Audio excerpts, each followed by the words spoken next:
Very early in the morning, the leading priests, the elders, and the teachers of religious law, the entire high council, met to discuss their next step. They bound Jesus, led him away, and took him to Pilate, the Roman governor.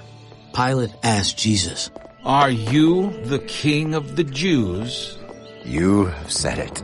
Then the leading priests kept accusing him of many crimes, and Pilate asked him, "Aren't you going to answer them?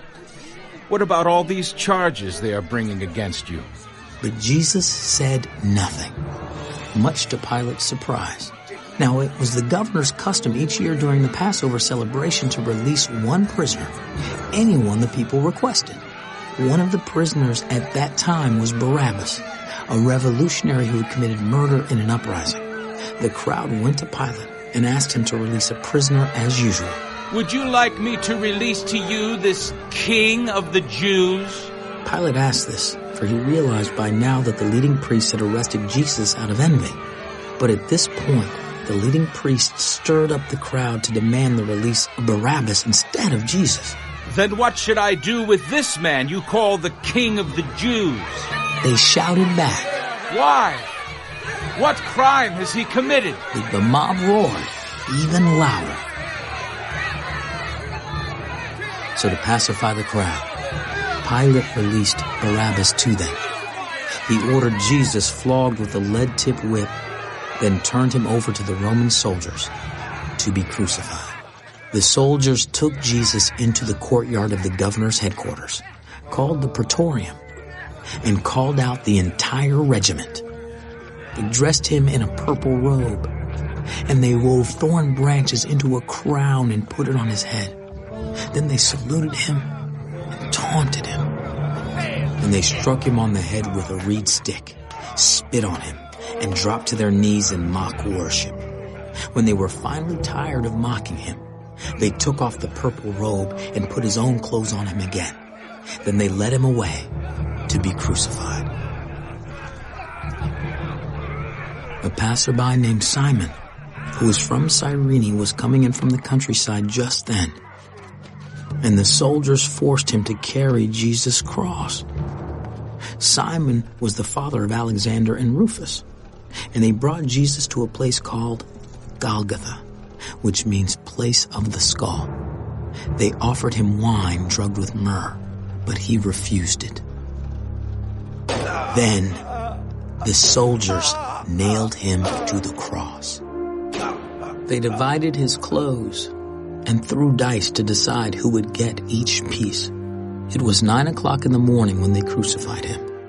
A sign announced the charge against him. It read, "The King of the Jews."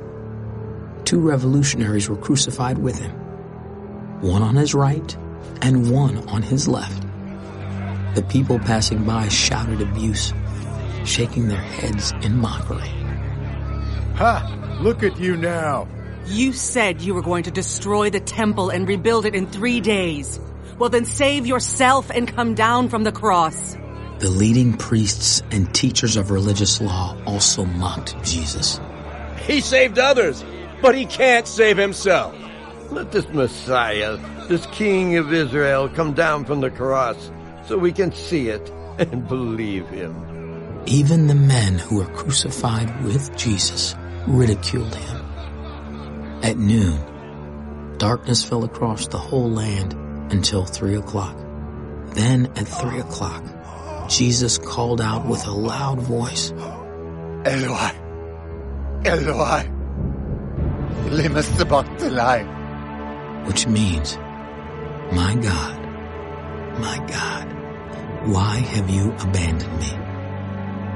Some of the bystanders misunderstood and thought he was calling for the prophet Elijah. One of them ran and filled a sponge with sour wine, holding it up to him on a reed stick so he could drink. He said, "Wait, let's see whether Elijah comes to take him down." Then Jesus uttered another loud cry and breathed his last. And the curtain in the sanctuary of the temple was torn in two, from top to bottom. When the Roman officer who stood facing him saw how he had died, he exclaimed, "This man truly was the Son of God. Some women were there, watching from a distance, including Mary Magdalene, Mary, the mother of James the Younger and of Joseph, and Salome. They had been followers of Jesus and had cared for him while he was in Galilee. Many other women who had come with him to Jerusalem were also there. This all happened on Friday, the day of preparation, the day before the Sabbath. As evening approached, Joseph of Arimathea took a risk and went to Pilate and asked for Jesus' body. Joseph was an honored member of the High Council, and he was waiting for the kingdom of God to come. Pilate couldn't believe that Jesus was already dead, so he called for the Roman officer and asked if he had died yet. The officer confirmed that Jesus was dead. So Pilate told Joseph he could have the body. Joseph bought a long sheet of linen cloth. Then he took Jesus' body down from the cross, wrapped it in the cloth, and laid it in a tomb that had been carved out of the rock. Then he rolled a stone in front of the entrance. Mary Magdalene and Mary, the mother of Joseph, saw where Jesus' body was laid.